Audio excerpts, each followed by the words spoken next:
দর্শক আমন্ত্রণ আন্তর্জাতিক সম্পর্ক উন্নয়ন বিষয়ক অনুষ্ঠান ডিপ্লোম্যাটিক জোনে। আপনাদের সঙ্গে আছি আমি সিফাত শারমিন। আমাদের আজকের অতিথি সম্প্রতি বাংলাদেশ সফররত আন্তর্জাতিক অভিবাসন সংস্থা IOM এর মহাপরিচালক অ্যাম্বাসেডর উইলিয়াম ল্যাসি সুইং। দর্শক সাক্ষাৎকারটি নিয়েছিলাম IOM এর ঢাকা অফিসে, যেখানে অ্যাম্বাসেডর উইলিয়াম কথা বলেছেন আন্তর্জাতিক অভিবাসনের বিভিন্ন বিষয়ে। চলুন দেখে আসি সেই সাক্ষাৎকারটি। Very welcome, Mr. William Lacy Swing, at our show Diplomatic Zone. So, how are you? I'm very delighted to be back in Bangladesh. I was here 2 years ago, and I've been wanting to return, and I'm glad I'm back. Did you find any difference from 2 years back and now? Well, I think we have, as far as migration is concerned, I think we've made some progress. We have tried to do more to assist your government and your NGOs and others in making migration a good experience, both for the migrant and the countries that are receiving the benefit. Okay, so you are serving as the DG of IOM since 2008. Yes. So can you share your experience so far? Well, I came into this out of a long career in diplomacy and then UN peacekeeping. So it was kind of a new world for me, and I found myself intrigued by the question because there are more people migrating today than ever in recorded history. Roughly 1 out of every 7 people, 1 billion out of a 7 billion world. It's become a much more complicated process than before, and there are many drivers of migration that will ensure that it remains a mega trend of our century, with great benefits for all if it is managed properly through policies and practices. Okay, so Bangladesh became IOM member from 1990.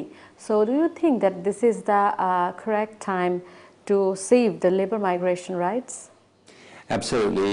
We've actually been working in your country since 1971. After a couple of at time of independence and after several crises where your workers had to be evacuated.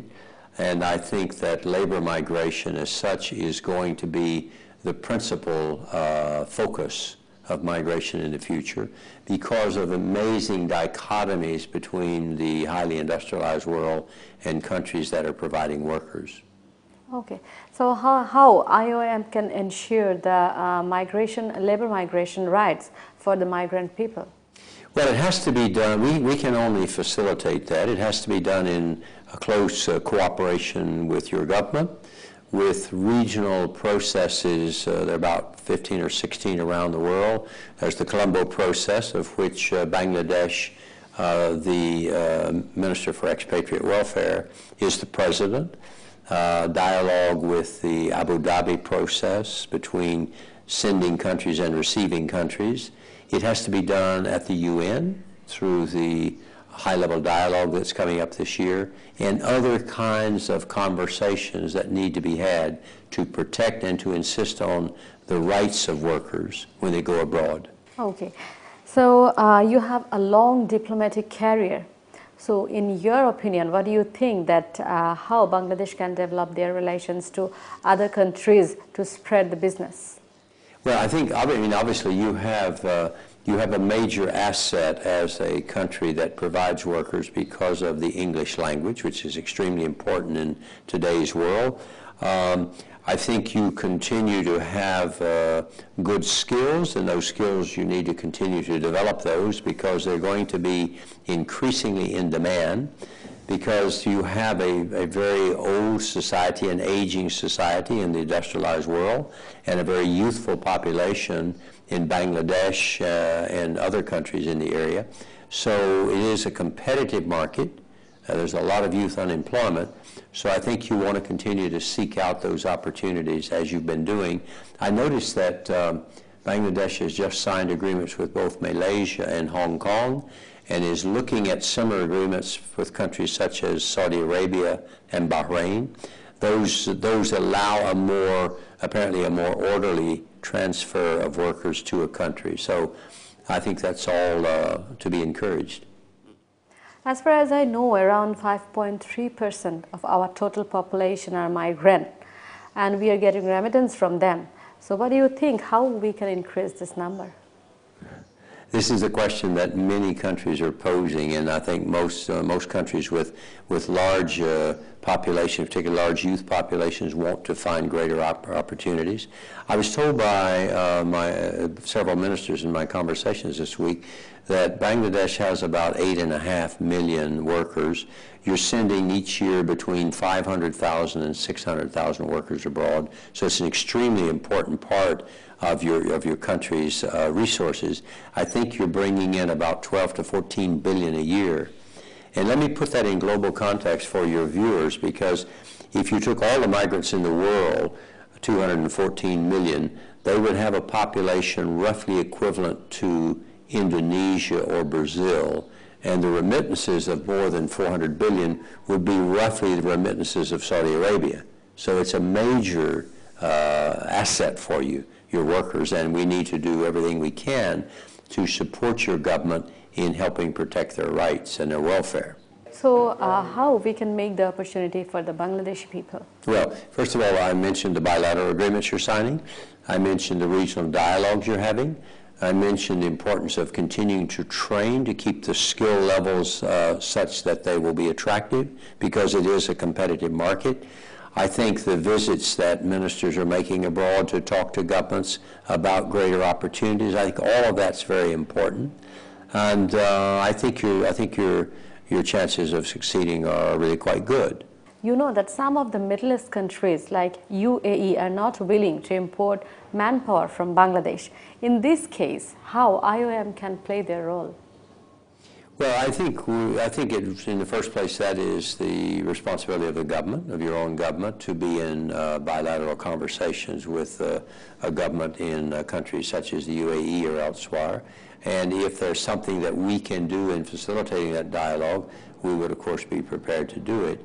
But I think it's mainly the dialogue government to government that's going to make the difference. The number of women Bangladeshi migrants is large, but they're facing problem after going abroad. How we can solve this problem?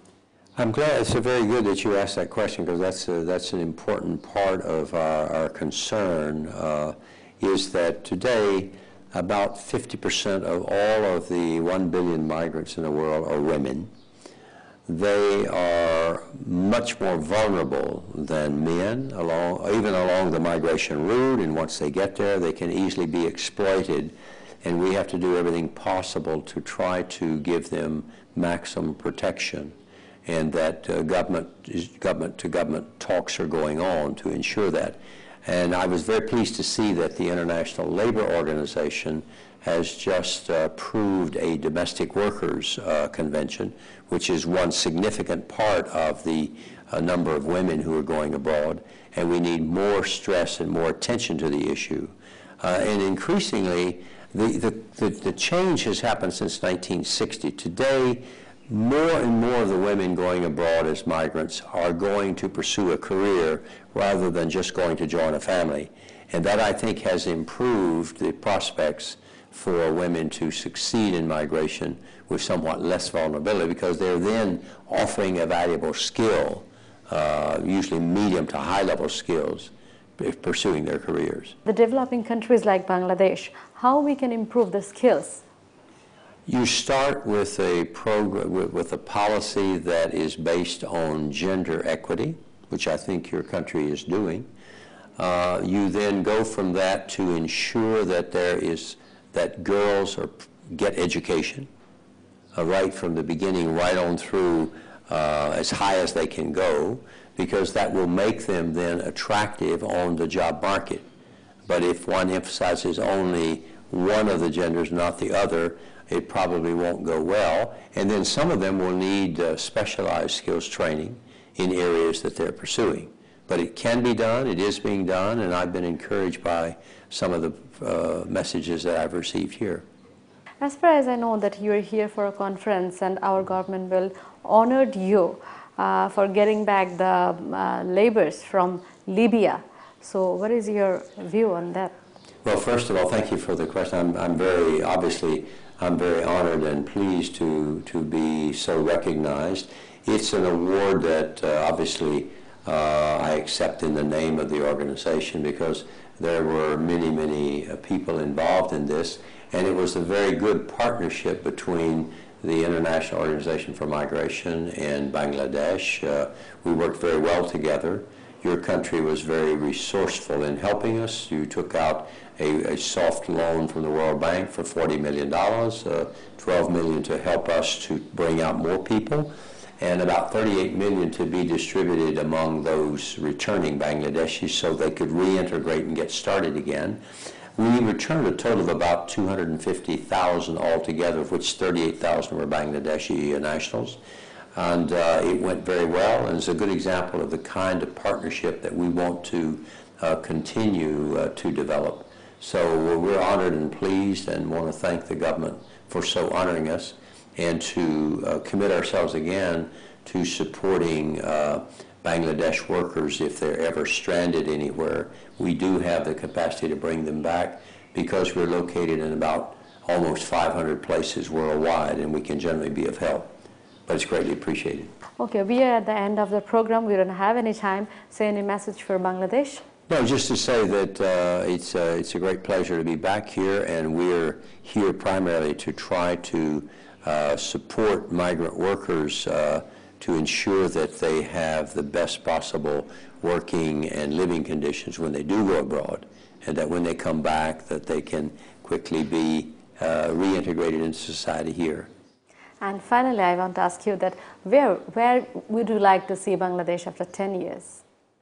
Well, I think for every country, I think it's important that migration be a positive factor, both for the Bangladesh and for the countries that they go to, and that somehow that each Bangladesh worker would come back with either an enhanced skill or a new skill or money to invest so that they would have a better life. So that's my wish and my hope for Bangladesh and all countries, that the migrants will contribute positively at home and abroad.